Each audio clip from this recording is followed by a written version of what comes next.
एक शख्स का इंतकाल हो गया। वो जब उसको दफन करने लगे जनाजा पढ़ के, तो एक आदमी ने उसकी चारपाई पकड़ ली।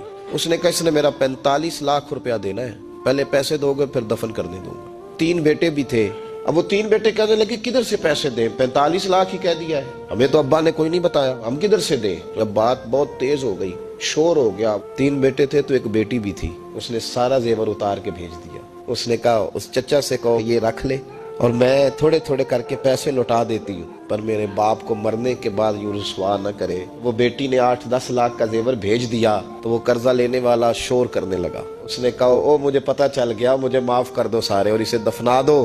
का क्या हुआ? तो वो कहने लगा मैंने इससे 45 लाख लेना नहीं था, मैंने देना था। तो मैंने ये रवैया इसलिए इख्तियार किया है कि मैं देखो इसका असल वारिस है कौन। तो असल वारिस वो बेटी है जिसने अपने शादी वाले दिन